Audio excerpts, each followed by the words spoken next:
un vêtement antique tissé d'or,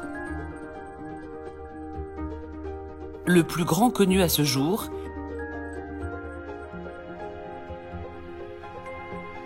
vient d'être remis en éclat grâce au patient travail des archéologues et des restaurateurs.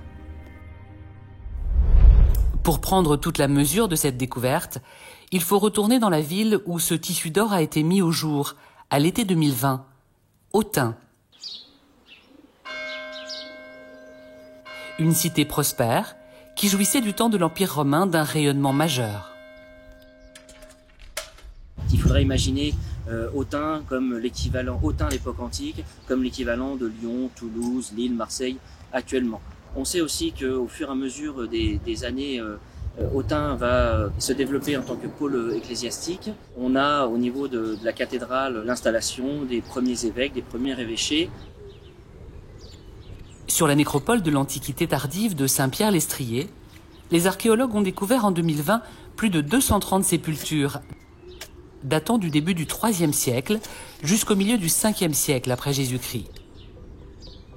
Parmi ces défunts se trouvaient probablement les premiers chrétiens d'Autun, convertis dès la fin du IIe siècle après Jésus-Christ et enterrés pour certains d'entre eux avec des objets de prestige, comme ces épingles en jet et en ambre,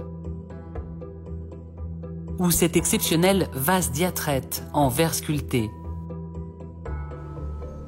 Et dans la tombe numéro 47, dans un cercueil en plomb comblé par de la terre, les archéologues découvrent au moment de l'ouverture des reflets dorés, un grand nombre de fils d'or qui leur laissent penser qu'ils sont face aux vestiges d'un tissu.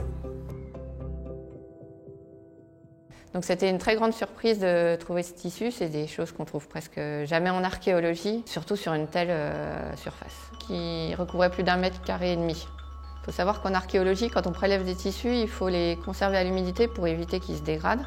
Sans compter que c'est un objet très fragile, donc on ne manipule pas du tout aisément. Donc on a fait ce qu'on appelle des prélèvements en motte, c'est-à-dire qu'on a prélevé la terre, les tissus, les micro-fragments d'os qui restaient, qu'on a disposés au frigo.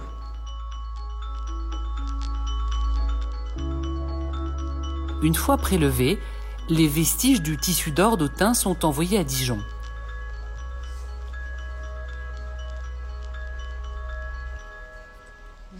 J'ai l'impression là qu'il y a peut-être quelque chose qui ressort au niveau des corps. Un motif. Un motif, oui. Dans les locaux du Centre de recherche archéologique de l'INRAP, Fabienne Médard et Raphaël Chevalier commencent un minutieux travail de nettoyage. On voit les fils d'or qui se resserrent comme ça. Exactement. Et ça forme forcément un motif. J'ai prélevé au sein de la sépulture 16 mottes en tout.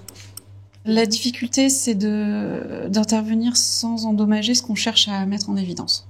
Les fils d'or sont très fins, ils reposent sur le sédiment qu'en partie je casse en apportant de l'eau savonneuse. Donc le tout, c'est d'enlever la couche au-dessus sans endommager celle en dessous, sans endommager la position des fils les uns par rapport aux autres et les motifs présents sur cette bande dorée.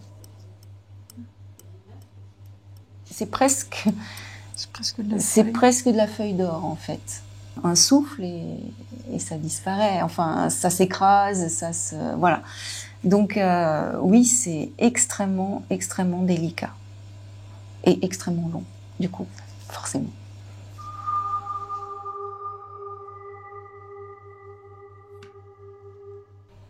Les mottes sont ensuite consolidées grâce à une résine acrylique pour être conservées et étudiées dans de bonnes conditions. Fabienne Médard, spécialiste de l'archéologie du textile et des matériaux organiques, commence à les analyser. Là, on voit qu'il y a une lamelle d'or qui a été enroulée en ellipse autour d'un élément structurant qui a disparu et qui s'appelle lame. Lame est en matière textile, ça peut être de la soie, ça peut être du lin. De temps en temps, il reste un petit quelque chose. Alors ça, je l'ai analysé, c'est de la laine. Je ne sais pas comment on peut faire pour l'enrouler avec autant de précision sans l'écraser.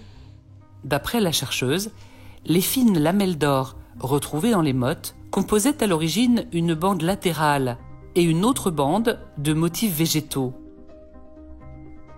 alors très en vogue en bordure de la mer Noire, à l'extrême sud-est de l'Europe.